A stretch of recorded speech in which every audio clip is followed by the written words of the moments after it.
नमस्कार दोस्तों, मैं अरुण बंकुल उन्नयन प्रकाशन के इस YouTube चैनल पर आप सबों का हार्दिक स्वागत करता हूं, अभिनंदन करता हूं। आज 23 जून दिन बुधवार, ज्येष्ठ शुक्ल की त्रयोदशी, विक्रम 2078 है। 23 जून को देश दुनिया में आर्थिक, व्यावसायिक, सामाजिक, वैज्ञानिक, ऐतिहासिक, समसामयिक और रहस्य रोमांच से संबंधित क्या क्या कुछ खास घटनाएं घटित हुईं, उस पर चर्चा करेंगे। यह एक अलग किस्म की परिचर्चा है, इसीलिए इसे अंत तक देखने की गुजारिश है। अगर अभी तक आपने इस चैनल को सब्सक्राइब नहीं किया है तो कर लीजिए।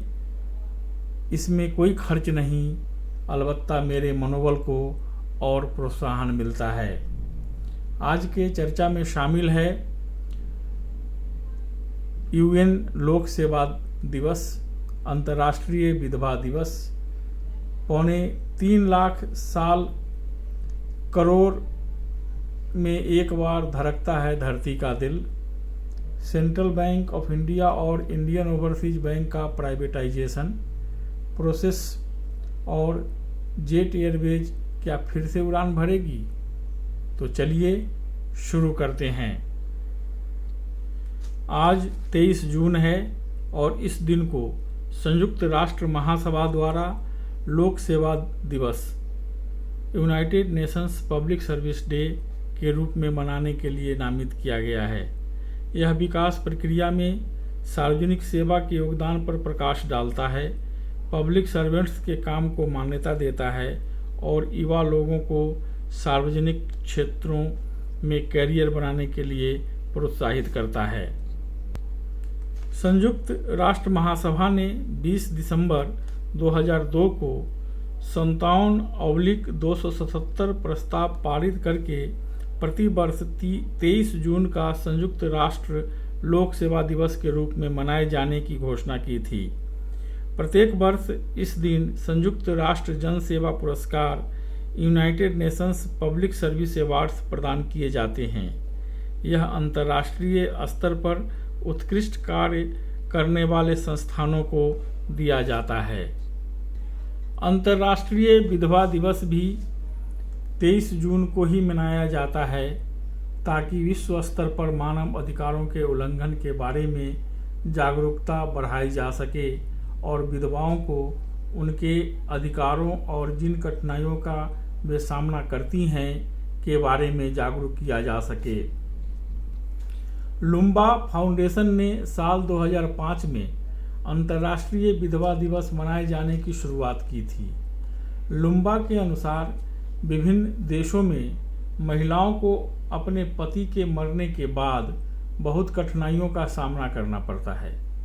उनकी देखभाल न तो कोई NGO करता है, न कोई सरकार, और साथ ही समाज भी उन्हें अभिशाप मानता है।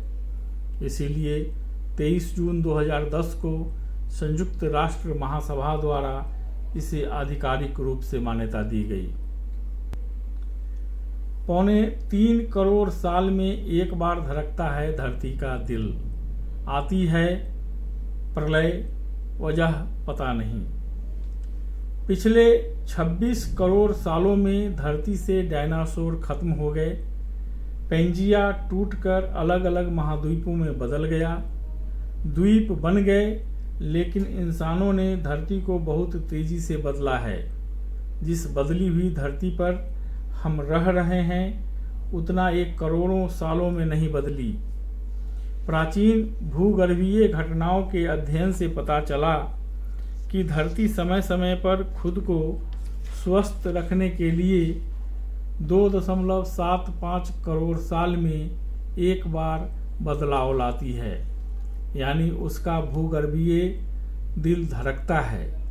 जब यह धड़कता है तो ज्वालामुखी फटते हैं, सुनामी आती है, समुद्री जल स्तर बढ़ता है, भूकंपीय टेक्टोनिक प्लेट्स शिफ्ट होती है, यानी प्रलय आता है।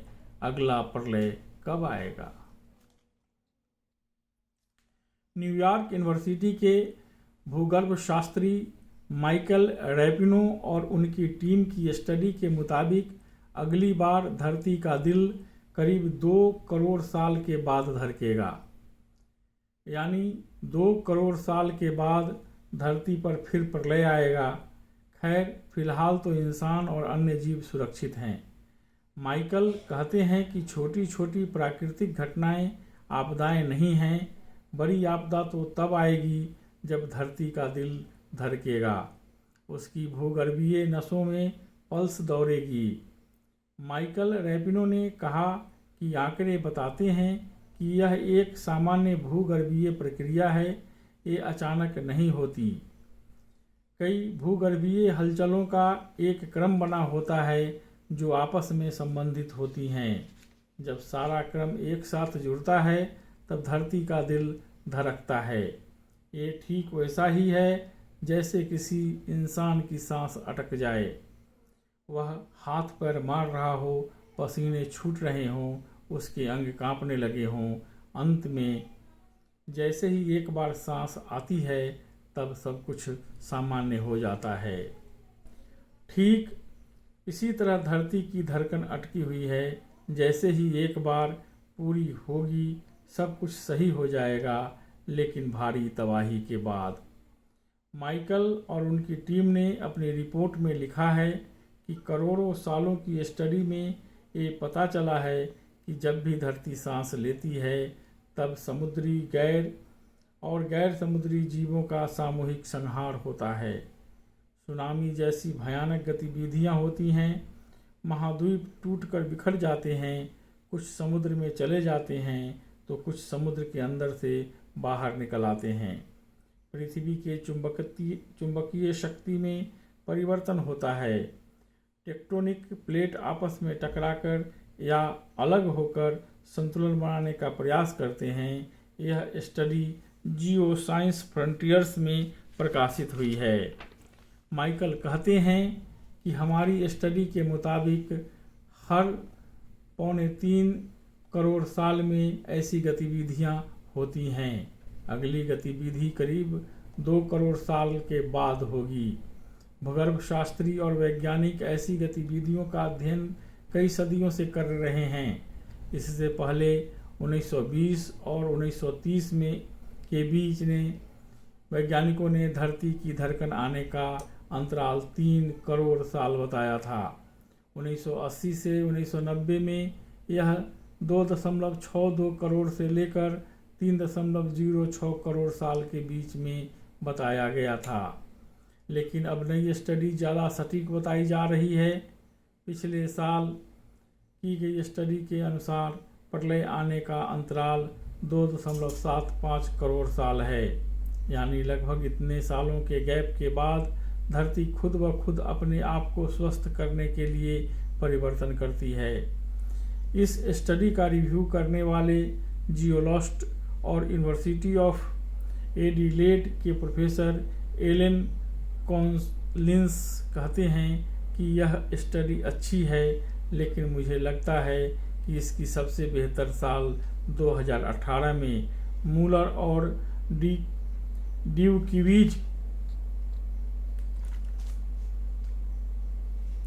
डिक्विज ने किया था। साल 2018 की स्टडी में यूनिवर्सिटी ऑफ सिडनी के दोनों रिसर्चर्स ने लिखा है कि उन्होंने धरती के कार्बन साइकिल और टेक्टोनिक प्लेट का अध्ययन किया था, जिसमें उन्होंने प्रलय आने यानी धरती पर बड़े स्तर के भूगर्भीय बदलाव का साइकिल 2.60 करोड़ साल है।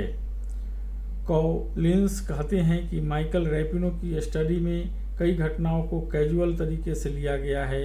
इसमें करीब 90 इवेंट ऐसे हैं जो समुद्री सामूहिक संहार का जिक्र करती है, लेकिन धरती पर भूगर्भीय धड़कन की साइकिल 2.60 करोड़ से 3 करोड़ साल है, लेकिन यह स्पष्ट नहीं हो पाया है कि इसकी वजह क्या है। माइकल की एक अन्य स्टडी से यह बात बताई गई है कि ऐसे प्रलय उल्का पिंडों के टकराने की वजह से होते हैं। वहीं किसी अन्य शोधकर्ता ने इसकी वजह प्लैनेट एक्स को बताया है, लेकिन क्या सच में धरती के अंदर भूगर्भीय धड़कन होती है?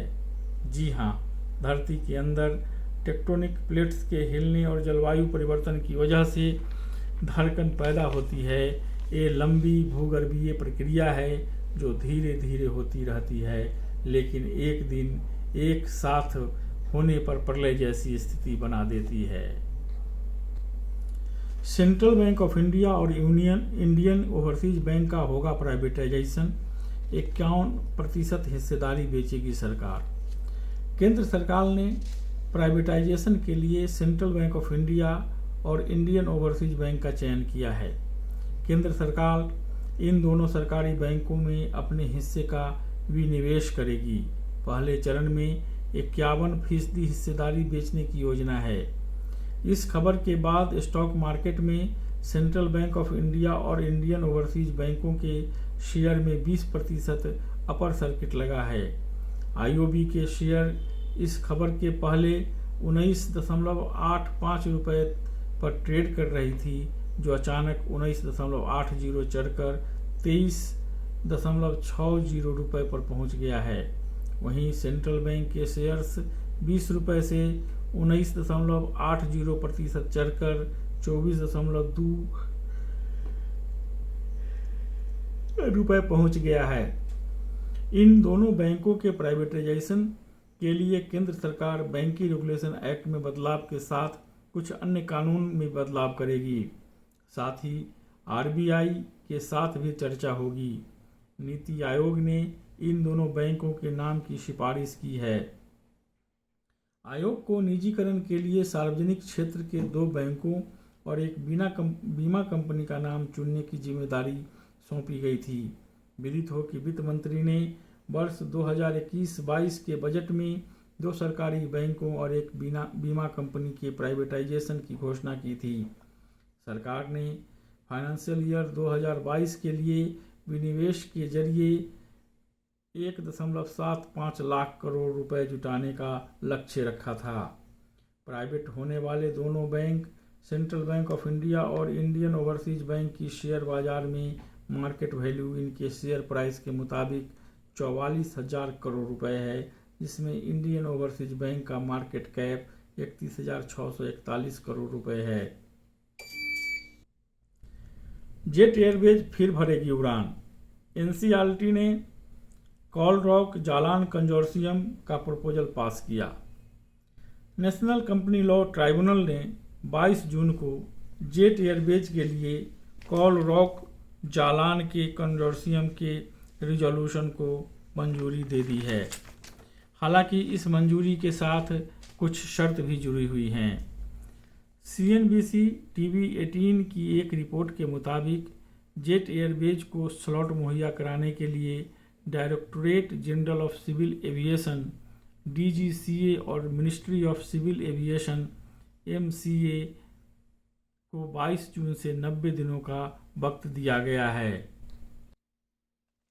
कंपनी के स्लॉट पर सिविल एविएशन प्रोफेशनल IRP आशीष छावछरिया ने CNBC TV 18 को बताया कि वह NCLT के फैसले से खुश हैं।